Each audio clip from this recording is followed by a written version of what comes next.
Bismillahirrahmanirrahim. Assalamualaikum warahmatullahi wabarakatuh. Innal hamdalillah nahmaduhu wa nasta'inu wa nastaghfiru wa na'udzubillahi min sururi anfusina wa min sayyiati a'malina may yahdihillahu fala mudhillalah wa may yudhlil fala hadiyalah.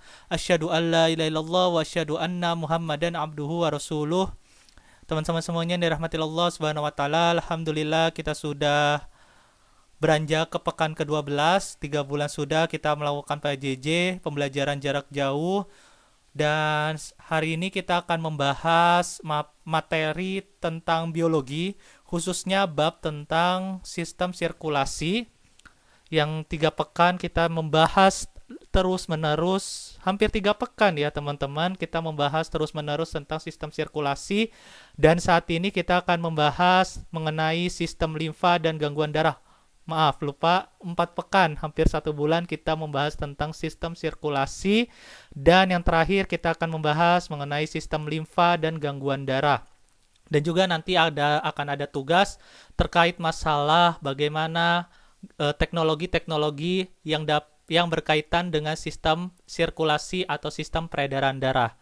Oke, kita langsung saja. Di sini kita membahas tentang sistem limfa, di mana sistem limfa itu merupakan salah satu sistem sirkulasi darah untuk mengumpulkan cairan-cairan yang keluar dari sel-sel tubuh atau jaringan-jaringan tubuh yang ada di dalamnya, termasuk organ-organ yang ada di dalam tubuh. Nah, organ-organ yang di dalam tubuh yang termasuk atau yang dikeluarkan oleh cairan-cairan tersebut, yang dikeluarkan berupa cairan-cairan tersebut, itu akan dikelola oleh yang namanya sistem limfa. Adapun sistem limfa secara umum memiliki ada 8 fungsi. Yang pertama, mengembalikan kelebihan cairan jaringan. Yang kedua, mengendalikan kualitas cairan dengan nodus-nodus limfa. Yang ketiga, mengeluarkan zat-zat toksin. Dan ini cairan-cairan yang bersifat toksin atau racun itu akan diubah atau dirombak atau dihadapi oleh sistem limfa. Yang keempat adalah mengangkut lemak yang sudah berbentuk emulsi dari usus ke peredaran darah, dan khususnya itu terdapat pada saluran lakteal atau saluran limfa. Dan yang kelima adalah mengembalikan protein plasma ke dalam sirkulasi dalam darah. Yang keenam, mengangkut limfosit dari kelenjar limfa ke sirkulasi darah, menyaring dan menghancurkan mikroorganisme, dan yang terakhir adalah menghasilkan zat antibodi. Nah, secara umum sistem limfa kalau kita lihat fungsi-fungsinya itu terdapat fungsi yang paling utama adalah untuk mengangkut atau membentuk antibodi agar tubuh tersebut tetap terjaga daya tahan tubuhnya. Jadi di sini ada yang mengangkut limfosit dari kelenjar limfa ke sirkulasi darah, dan limfosit secara umum itu berfungsi untuk membentuk antibodi. Nah, yang mengangkut limfosit itu adalah kelenjar limfa dan akan disirkulasi ke dalam darah. Nah, bagaimana sih struktur dari sistem limfa? Nah, struktur sistem limfa itu terdiri dari 3 komponen. Yang pertama organ limfa, yang kedua ada pembuluh limfanya, dan yang ketiga ada cairan limfa atau getah beningnya. Nah, adapun organ limfa itu terdiri dari nodus limfa, kelenjar timus, kelenjar amandel atau tonsil, dan limpa atau lion.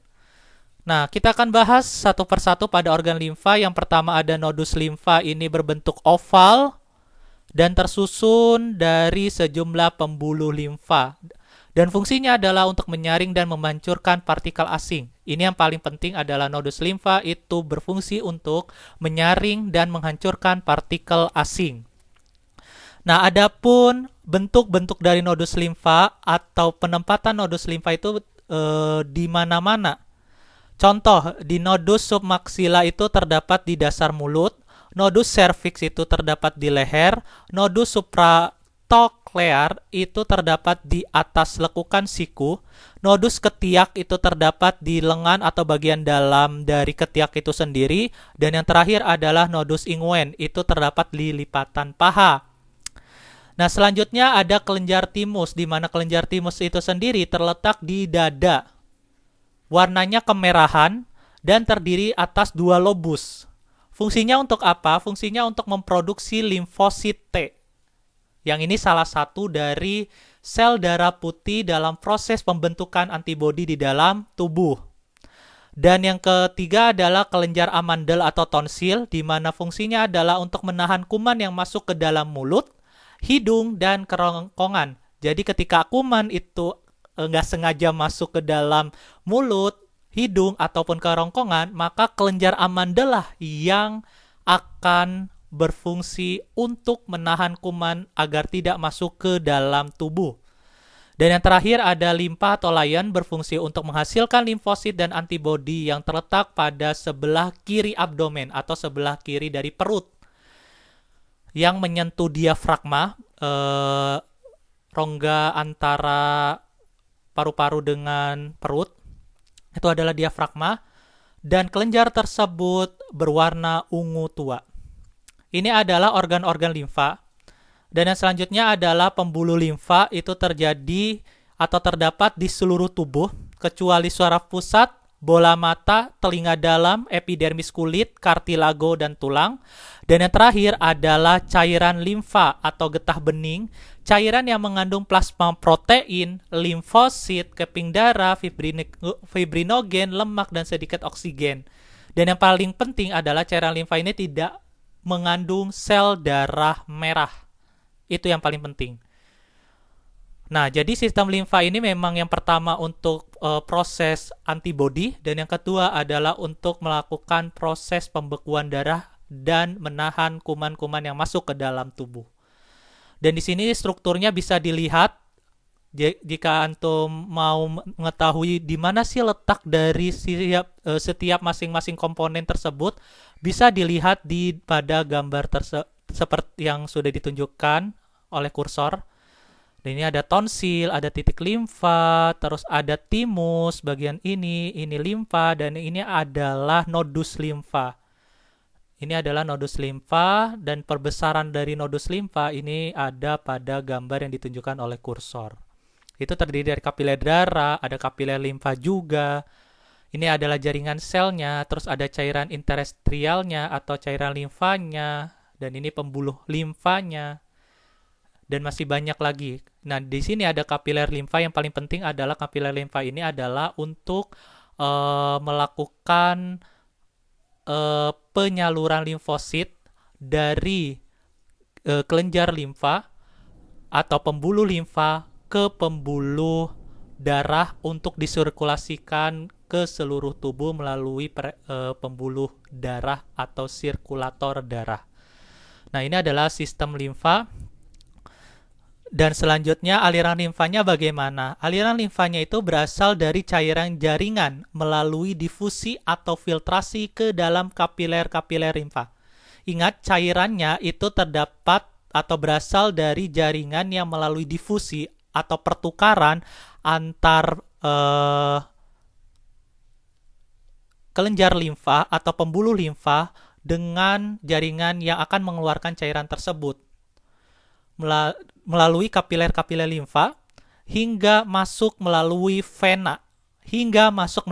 Jadi kapiler limfa itu akan terhubung dengan pembuluh vena, dan pembuluh vena itu akan mensirkulasikan darahnya. Nah, jadi limfosit tersebut atau cairan-cairan yang ada di dalam jaringan tersebut akan masuk ke dalam kapiler limfa dan akan disirkulasikan ke darah melalui pembuluh vena. Adapun aliran limfa atau pembuluh limfa itu ternyata di seluruh tubuh itu memiliki katup-katup, sehingga proses cairan limfa itu akan berfungsi dengan baik dan akan dikeluarkan secara lancar karena memiliki katup-katup. Lalu faktor penggerak cairan limfa apa saja? Yang pertama, kontraksi otot, dan yang kedua adalah inspirasi, pengambilan oksigen, lalu proses ekspirasi pengeluaran karbon dioksida pada rongga dada. Itu nanti akan kita bahas pada sistem pernapasan. Selanjutnya adalah pemijatan tubuh atau massage, itu pemijatan tubuh. Selanjutnya olahraga, ini yang paling penting. Ketika antum melakukan olahraga, maka akan mendapat memacu aliran cairan limfa itu 5-15 kali. Saat istirahat cairan limfa menjadi sangat lambat. Akibatnya imun kita tuh tidak terlalu lancar, tidak terlalu banyak gitu. Karena dengan olahraga itu akan membentuk cairan limfa itu lebih banyak diproduksinya, cairan limfa yang mengandung limfosit itu lebih banyak diproduksinya sampai 5 sampai 15 kali, sehingga imun kita akan tetap terjaga dan akan meningkat imun kita, karena cairan limfa ini akan terus mengeluarkan ketika kita melakukan olahraga. Nah, selanjutnya aliran limfa ini bagaimana caranya? Secara umum itu terlihat di sini di dalam kotak, cairan dari jaringan lalu masuk ke kapiler limfa, lalu akan disalurkan ke saluran penampung. Nah, dari saluran penampung akan masuk ke pembuluh limfa yang lebih besar dan akan bergabung dengan batang saluran limfa utama untuk masuk nanti ke vena atau pembuluh balik pada sirkulasi darah. Adapun saluran penampung atau ductus lymphaticus itu ada dua. Ada ductus lymphaticus sinistra atau bagian kiri. Ini mengumpulkan cairan dari seluruh tubuh kecuali pada bagian kanan atas. Lalu menerima cairan limfa itu berasal dari kepala kiri, leher kiri, dada sebelah kiri, dan anggota gerak bawah dan alat-alat dalam rongga perut. Selanjutnya ada ductus lymphaticus dextra, itu bagian kanan, sinistra itu kiri, dextra itu kanan.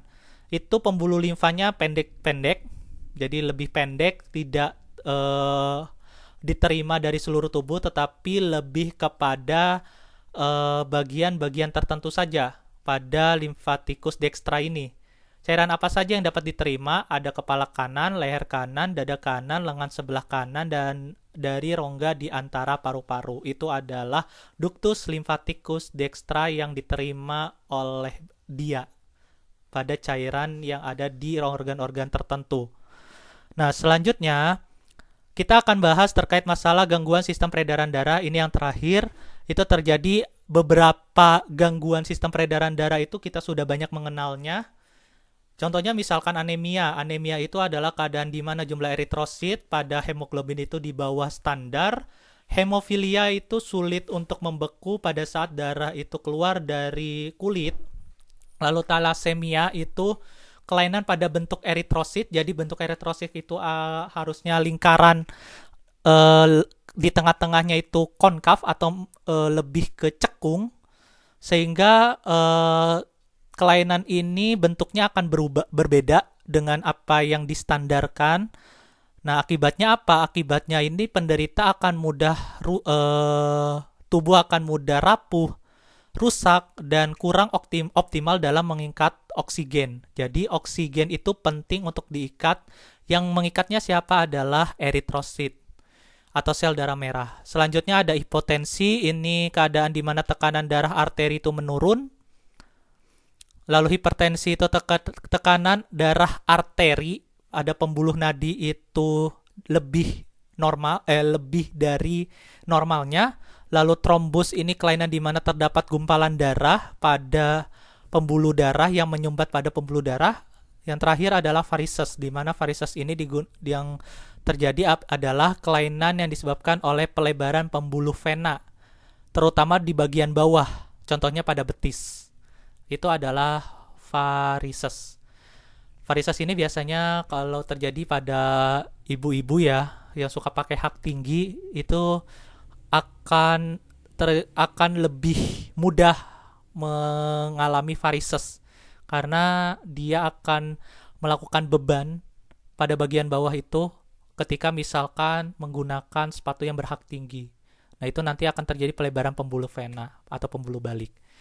Nah, itu adalah jenis-jenis gangguan sistem peredaran darah, dan tugas antum adalah carilah informasi mengenai leukemia, siklemia, arteriosklerosis, angioplasti, dan satu lagi ada 3 yang agak sedikit asing bagi antum semuanya, yakni teknologi yang berkaitan dengan sistem peredaran darah, ekokardiograf atau ECG, transplantasi jantung, dan pacemaker. Itu antum cari informasi literasi di internet, dan nanti antum akan share tugas-tugasnya melalui WhatsApp atau personal chat seperti itu. Oke, jazakumullahu khairan kasiron. Subhanakallahumma wa bihamdika asyhadu an la ilaha illa anta astaghfiruka wa atubu ilaik. Mohon maaf bila ada kekurangan. Wassalamualaikum warahmatullahi wabarakatuh.